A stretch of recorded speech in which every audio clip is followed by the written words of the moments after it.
What's the next project? This is a 2005 Toyota Camry LE 2.4 engine, and this had a complaint of just weird brake noise when you would stop. And once I test drove the vehicle to verify the complaint, you will have to drive for a little bit, and once the brakes warm up and you press them just right, you'll hear a moan, and that would it sound like it would be like a glazing of the rotor and the facing of the pad. So at the right speed, it would just generate a tone, and that's why the noise would manifest. So I recommend that we just change the brakes and rotors, and I do have those. I just hope I got the right size rotor. But in the meantime, we're just going to pull one side off. This is the side that made a lot of noise. And just look at the rotor, look at the pad. I'd imagine since the rotor is defaced, it has valleys going the perimeter of the rotor, of the contact surface. It has peaks and valleys, basically, if you take your finger and go vertical. And so that's what I'd imagine what we got going on. It's just glazing in proper areas, and is causing performance problems. Let's pull this wheel off, and let's just use a 21 millimeter, and then we'll look at that rotor.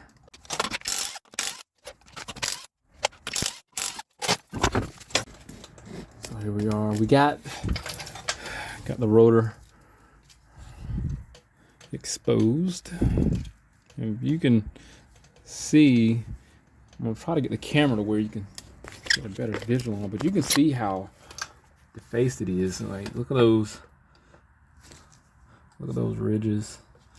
I don't know how well you can be able to see those peaks and valleys, but you can tell where there's glazing and where the contact surface is more pronounced. There's just a lot of uneven wear. A lot of uneven wear.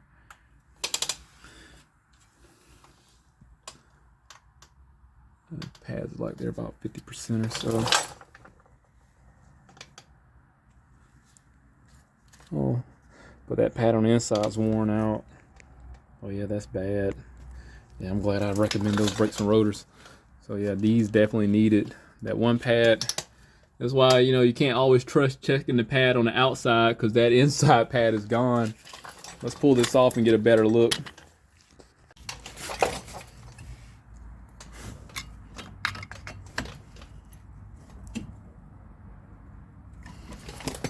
Oh, knocking the camera over. I'd imagine the inside pad would have been stuck or something, but it's moving back. But I'm gonna get this off. I'm definitely gonna clean that mating surface of the mounting bracket. Definitely is getting new hardware.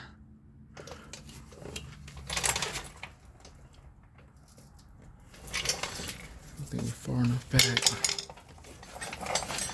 Uh-oh. Why isn't it? One of these, yeah, this bottom one is going to be seized up. Gosh darn it. This bottom I feel like is seized. We want to find out.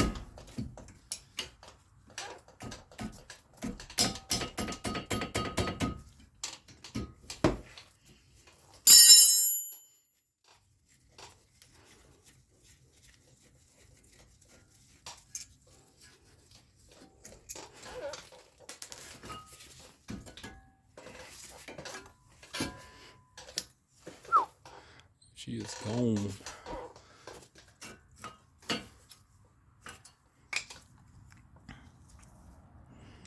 Yeah, definitely has some uneven wear. Yeah, that one's seized up in there. I got a couple options of getting that freed up. Uh-oh. One of them is putting a wrench to it. Oh, this ain't that bad, but it definitely does need to be greased. I can rotate it just a little bit. Let's see, this is 17. Yeah, it is. Yeah, we're gonna get this greased up really good.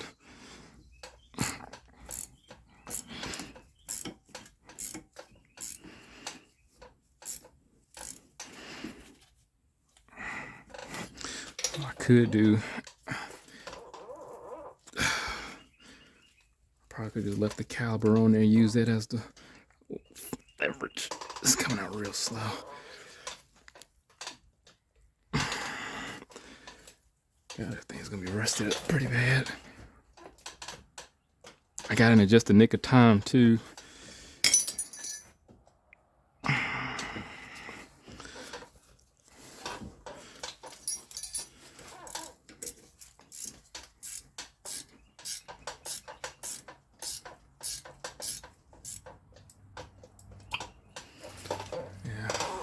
She is bone dry.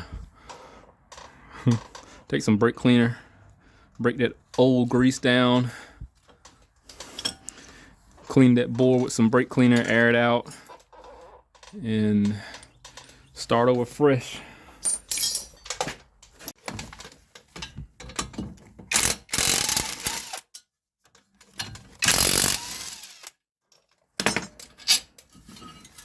So far I only use a 14 millimeter and a 17.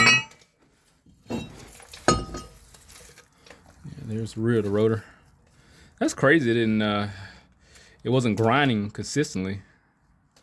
It's crazy. But I guess because of the imperfect surface, that'll explain why.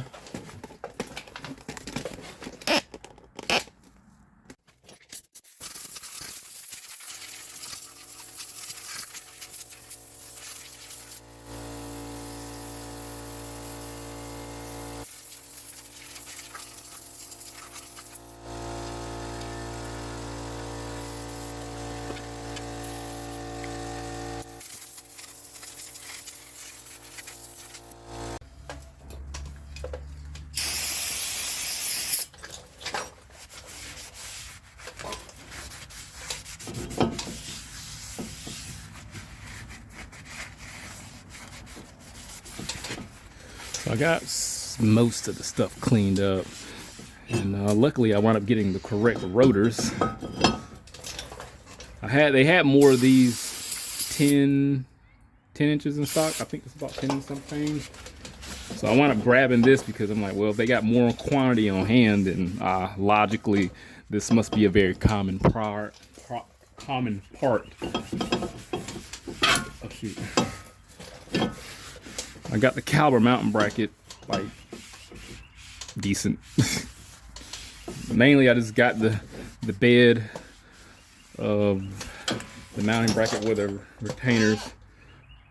The hardware will sit. That's the main thing.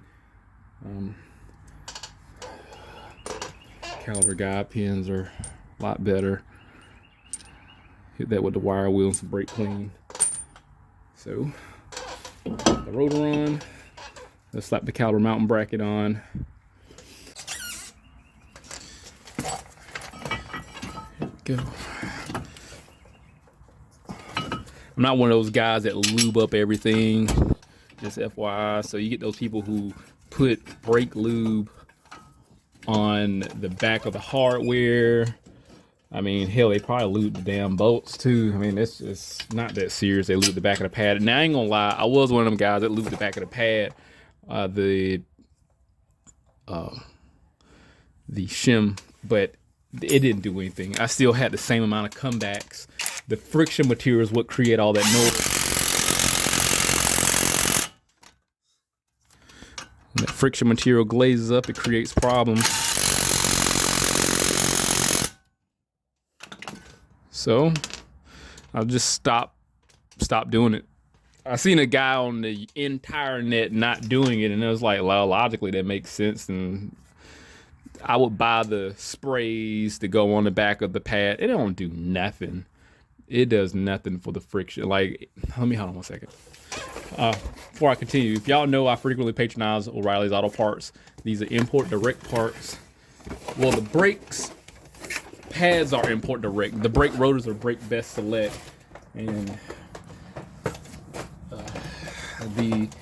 I gave you my commentary on the Import Direct parts. It's not, despite my indifference opinion about it, I still buy them. It's not like I don't like them or don't not like them. They serve their purpose. So hardware is treated, which is a great thing. So they're not stainless. It probably is steel on the bottom, but underneath the coating. We'll see how these last. We'll see how long they last. I mean, so there's no point of putting lubricant on the base of it when these are either stainless steel or treated, or treated stainless or treated steel, I guess, however they decide to design these. So if I put the lube on the back of these shims and they're already treated, just in case, it's a rusty environment, well, it's not going to do me any justice. Here we are. And yeah, like I said, I saw a guy on the internet do it, and older guy, and like I said, it logically makes sense. Didn't have no purpose of having to do it ever since. And I still had vehicles come back, even if I was to use it or not. And I remember I had one vehicle come back because of brake noise. And you know what I did? I took the pads out and just treated it again on the backing plate on the shim. It didn't fix shit. So they still made noise, and I was like, you know what, the guy was right. The friction material and the mating surface is what eliminates the brake noise.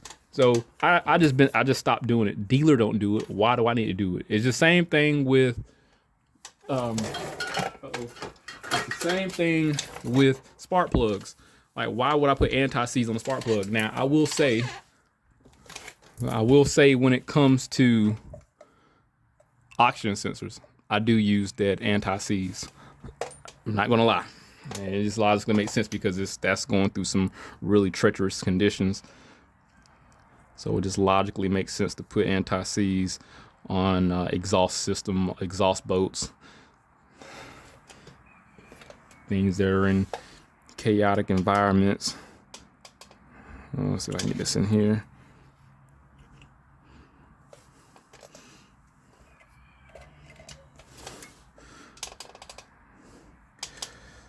Okay, I don't think. It's not gonna be perfect in there. I'm gonna make a mess. Let me just run this in there. Run it back out. I think I got in there pretty good. I'm gonna treat the head of it again.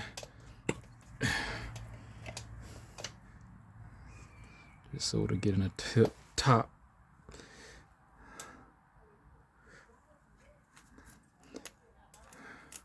People are like, well, it's gonna push back.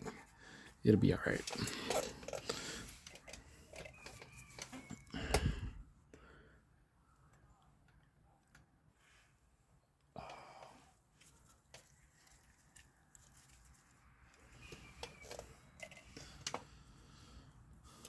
This brush fits nicely and neatly inside that cavity, that bore for this guide pin.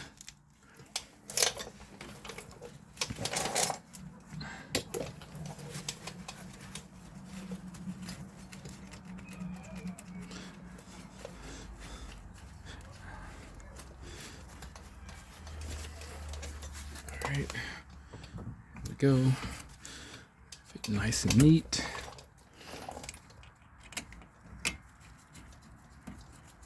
Yeah, it just logically just doesn't make any sense to have to put that stuff on there. And like I said, I was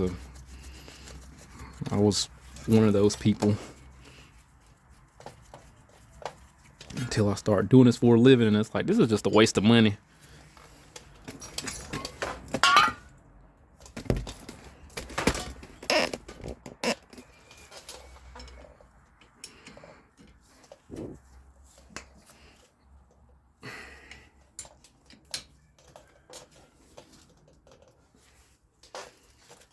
Cool.